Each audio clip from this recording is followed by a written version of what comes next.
आखिर कौन है जातिवादी, कहाँ है जातिवाद? अप्रैल को दलित इतिहास माह के तौर पर मनाया जाता है।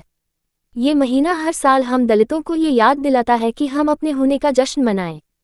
ये जश्न संघर्षों और यादों का प्रतीक है।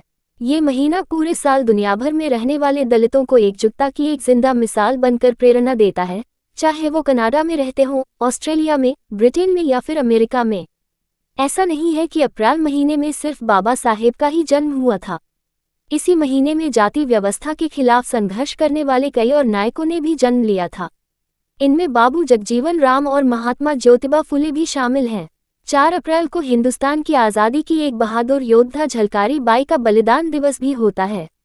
दलित समुदाय के लोग अक्सर जाति व्यवस्था की गहरी दरारों में गिरकर गुम हो जाते हैं।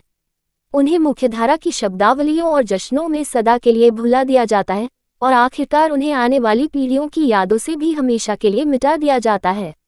अप्रैल का महीना हमें एक ऐसा झरोखा मुहैया कराता है कि हम अपने उन पुरखों की समृद्ध विरासत को याद कर सकें। हमारे इन पूर्वजों ने दलित समुदाय को हमेशा दबाकर और हाशिए पर धकेले रखने वाली जाति व्यवस्था के खिलाफ जो लड़ाइयाँ लड़ी और जो कुर्बानियाँ दी, हम इस महीने में उनके योगदान का मान सम्मान करते हैं। दलितों के संघर्ष का लंबा इतिहास। दलितों का प्रदर्शन इमेज स्रोत NI 1757 में हुआ प्लासी का युद्ध हो, जिसमें दुसाधु ने मुगल सम्राट के खिलाफ जंग लड़ी और उसे शिकस्त दी। या फिर 1857 की बगावत। झलकारी बाई से लेकर मंगू राम और उदा देवी तक, इनमें से कितने लोगों के बारे में आप कितना जानते हैं? इतिहास के पन्ने ऐसी तमाम दास्तानों से भरे पड़े हैं, जहां आज़ादी की लड़ाई लड़ने से लेकर राष्ट्र निर्माण तक में हमारी भूमिकाओं की या तो अनदेखी की गई या फिर उसे मिटा दिया गया। लेकिन दलितों का सबसे बड़ा संघर्ष तो उनका रोजमर्रा का संघर्ष ही है। दलितों ने ये लड़ाई पाने के लिए, छुआछूत से निजात पाने के लिए, मेहनत का मान सम्मान पाने के लिए, मंदिरों में प्रवेश करने तक के लिए लड़ी है। मैं ये दावा तो नहीं करूंगी कि सदियों से हमारे हालात में कोई बदलाव नहीं आया है। सामाजिक सुधारों को लेकर हमारी संस्कृति में जो मूल्य रचे बसे हैं, हमारे धर्म का जो बदलाव के मुताबिक ढलने का मिजाज है, और सबसे बड़ी बात ये कि हमारे संविधान में सामाजिक न्याय की जो बुनियाद पड़ी है, उन सब ने मिलकर ये सुनिश्चित किया है कि हमें भागीदारी मिल सके। बदलावों के बीच जातिवाद पर चर्चा। दलितों का प्रदर्शन इमेज स्रोत गेटी इमेजेस। आज जाति हमारी रोजमर्रा की बातचीत का हिस्सा बनती जा रही है। हमारे इर्द गिर्द जाति को लेकर हो रही चर्चाओं की वजह से आज जाति पर आधारित चेतना और उसके प्रति संवेदनशीलता बढ़ी है। यहाँ तक कि बॉलीवुड किरदारों में भी बदलाव आते देख रहे हैं। लगान में जहाँ कचरा का किरदार दिखाया गया था, लेकिन आज बॉलीवुड फिल्मों में दलित किरदारों को अधिक जुझारू, अक्लमंद और सक्षम इंसान के तौर पर पेश किया जा रहा है। चक्रव्यूह, मांझी दी माउंटेन मैन, सैराट, दहाड़, जय भीम, कांतारा और कटहल जैसी फिल्में इस बदलाव की मिसाल हैं। इसके बावजूद हर दिन मैं सवर्ण समृद्ध तबके से ताल्लुक़ रखने वाले ऐसे लोगों का सामना करती हूँ जो इस बात पर जोर देते हैं कि जातिवाद कोई बड़ी सामाजिक समस्या नहीं है, क्योंकि उनकी नज़र में जाति आधारित भेदभाव समाप्त हो चुका है।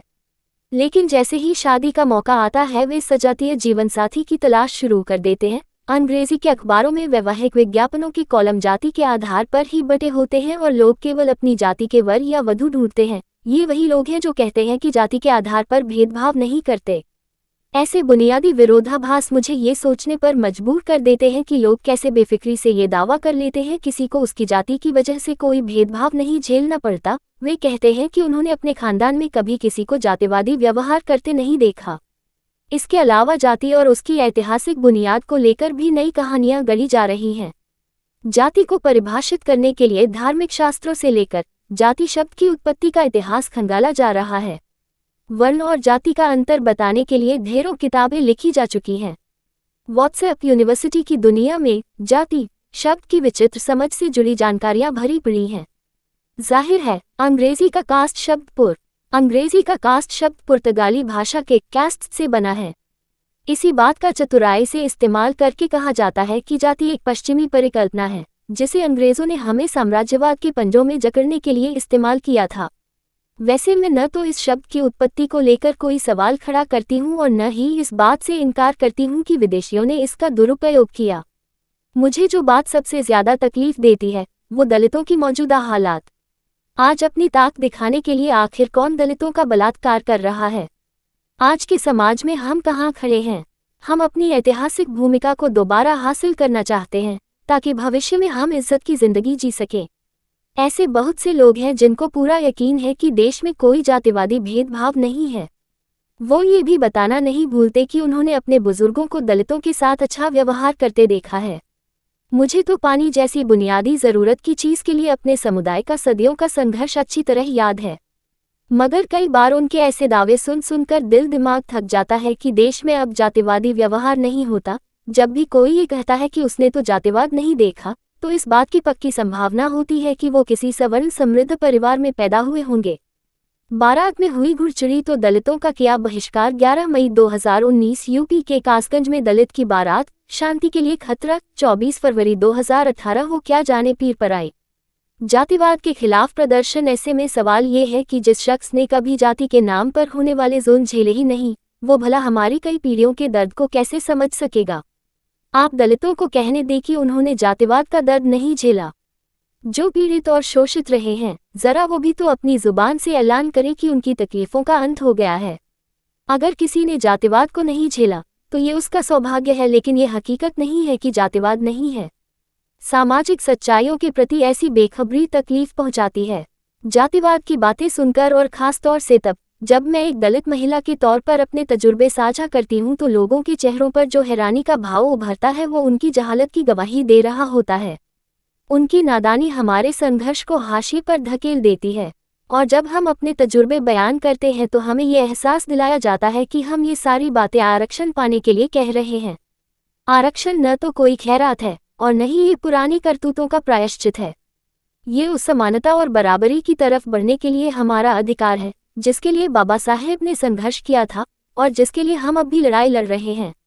आज विदेशी ताकतें हमारा देश छोड़कर जा चुकी हैं और हमारे देश में कोई ये नहीं कहता कि वो जाति व्यवस्था में यकीन करता है या फिर जातिवादी बर्ताव करता है।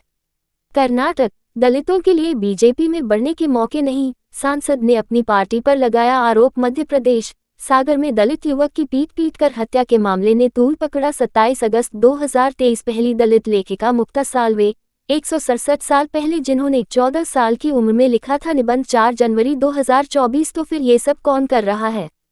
दलितों का प्रदर्शन। इमेज स्रोत गेटी इमेजेस। ऐसे में मेरे जहन में सवाल उठते हैं कि फिर आखिर दलित लड़कियों से बलात्कार करके उन्हें कौन जिंदा जला रहा है? सीवर साफ करते हुए दलित क्यों मर रहे हैं? आज भी घोड़े पर चढ़ने के लिए क्यों गोली मारी जा रही है? आज भी मूंछें रखने पर दलितों का कत्ल क्यों हो रहा है? आज भी क्यों ताक दिखाने का सार्वजनिक मंच किसी दलित के शरीर को समझा जाता है? ये जुल्म कौन ढा रहा है? मैं मिसालों के जरिए खुद को पीड़ित के तौर पर पेश करने की कोशिश नहीं कर रही हूँ, लेकिन सवाल ये है कि ऐसा कौन कर रहा है? अक्सर सुना जाता है कि फला दलित नेता सत्ता का भूखा है। निश्चित रूप से हम सत्ता के केंद्र में रहना चाहते हैं। सदियों से हम हुकूमतों के हाशिए पर धकेले जाते रहे हैं। अब हम सत्ता का स्वाद चखना चाहते हैं। हम एक ऐसा नेटवर्क, ऐसा इकोसिस्टम बनाना चाहते हैं जहां अमेज़न में काम करने वाले, सिएटल में रहने वाले लोग हमें भी जानते हों, ताकि वो हमारा बायोडेटा आगे बढ़ा सकें। हम भी कैम्ब्रिज में रहने वालों से अपना परिचय बढ़ाना चाहते हैं, जिससे वो हमें हमारे करियर में आगे बढ़ने में मदद कर सकें। हमें इन सब से वंचित रखा जाता रहा है। अब हम ये सब चाहते हैं और हम अपना ये अधिकार मजबूती से जताने का इरादा भी रखते हैं। दलित इतिहास माह में आइए स्वीकार करें कि हम सब जातिवादी हैं। हम दलित इतिहास माह में आइए स्वीकार करें कि हम सब जातिवादी हैं। हम सभी किसी न किसी रूप में जातिवादी बर्ताव करते हैं। जाति हमारी चेतना की गहराइयों में रची बसी है। एक संस्थागत व्यवस्था के रूप में जाति के गहरी जड़ें जमाए होने की इस सच्चाई को अगर हम स्वीकार नहीं कर सकते हैं, तो फिर बाबा साहेब के नाम पर सोशल मीडिया पर पोस्ट लिखना बेईमानी है। सबसे पहले हमें ये मानना होगा कि जाति का अस्तित्व है। इसको स्वीकार करना होगा, इसके प्रति संवेदनशील होना होगा। उसके बाद ही हम खुद को जाति की बंदिशों से आज़ाद करने की चर्चा शुरू कर सकते हैं। यहाँ मुहैया सूचना सिर्फ मान्यताओं और जानकारियों पर आधारित है। यहाँ ये बताना जरूरी है कि यह मेरा वीडियो किसी भी तरह की मान्यता, जानकारी की पुष्टि नहीं करता है। किसी भी जानकारी या मान्यता को अमल में लाने से पहले संबंधित विशेषज्ञ से सलाह लें। धन्यवाद।